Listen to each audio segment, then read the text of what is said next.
À Dakar de la Fédération mondiale des partis verts. C'est la première fois que la manifestation a lieu en terre africaine. Les deux premiers congrès ont été tenus à Canberra en Australie en 2001 et Sao Paulo au Brésil en 2008. Pour l'édition présente, les écologistes de la planète veulent faire de la capitale sénégalaise un lieu de débat sur l'urgence d'une gouvernance mondiale durable. Suivons le document de Fatou Bintou Konté avec Adama Gueye à la caméra. Ils sont tous des écologistes, venus de tous les coins du monde, une première en Afrique. Un congrès qui a pour objectif l'amélioration du fonctionnement des Verts mondiaux. L'objet, c'est de renforcer cette famille politique écologiste à l'échelle internationale. Nous avons une crise à l'échelle de la planète. La planète est une planète qui est finie, dont les ressources sont limitées, dont les problèmes sont des problèmes qui dépassent les frontières, que ce soit le changement climatique, le problème des ressources, le problème de l'accaparement des terres, le problème de la pêche, et notre famille écologiste répond à ces problèmes à l'échelle planétaire. Et s'il y a un continent qui vraiment est concerné, c'est l'Afrique. Donc il était vraiment pour nous essentiel, après nous être structurés il y a 10 ans en Australie et puis avoir fait un congrès sur le continent américain, de venir ici en Afrique pour soutenir nos amis écologistes ici au Sénégal, mais aussi pour réaffirmer le poids de cette famille qui est organisée à l'échelle planétaire. Dans le continent africain, les partis verts écologistes ne jouissent pas d'une certaine notoriété, faute de moyens.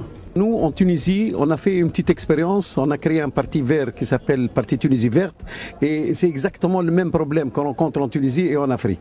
Comment voulez-vous que les partis verts africains puissent progresser, puissent mener des campagnes avec peu de moyens? Je crois que les partis verts écologiques manquent de moyens, et surtout, ce sont les gouvernements qui sont en place qui ne laissent pas travailler, parce qu'ils savent que ces gens-là, ils ont un programme, ces partis-là, ils ont un programme, ils ont un avenir très sérieux. L'écologie actuellement, c'est notre espoir, c'est notre vie, et on peut changer beaucoup de choses en écologie. C'est pourquoi les écologistes du monde interpellent les gouvernants à mieux prendre en compte la question de la gestion rationnelle des ressources naturelles. Mais les ressources naturelles sont sans doute ce que cette partie de l'Afrique et d'ailleurs le monde entier a de plus précieux. L'eau, la terre, les ressources naturelles, le sous-sol, c'est aussi évidemment non seulement quelque chose de très important pour les populations, mais c'est très très important aussi quand on pense au sous-sol en termes économiques, et on sait à quel point certaines multinationales ne se privent pas de venir accaparer le sous-sol et parfois même la terre, puisque on sait que l'accaparement des terres est devenu un vrai problème en Afrique, où pour bypasser toutes les règles du commerce international, on finit par prendre la terre pour faire de l'agriculture et la déplacer. Donc ces questions-là sont essentielles. Elles doivent être gérées en lien avec la société civile, avec les petits producteurs, avec les propriétaires fonciers, avec les autorités locales, et pas seulement par quelques députés ou ministres qui, de son côté, ne connaît pas la situation sur le terrain. Je pense qu'il est très très important que ce soit la priorité numéro 1, parce que de ça dépend non seulement l'avenir du pays, ses ressources, mais de cela dépend aussi finalement la démocratie elle-même. Il n'y a pas de démocratie si on pille les ressources, l'eau, la terre ou le sous-sol. Une gestion qui ne peut passer que par une politique de proximité. Il faut penser global et agir local. Moi, c'est ma conviction. On ne peut aider d'ailleurs à faire du développement durable qu'en faisant des actions de proximité.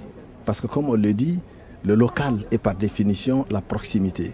Et la proximité est elle-même synonyme d'efficacité et de légitimité.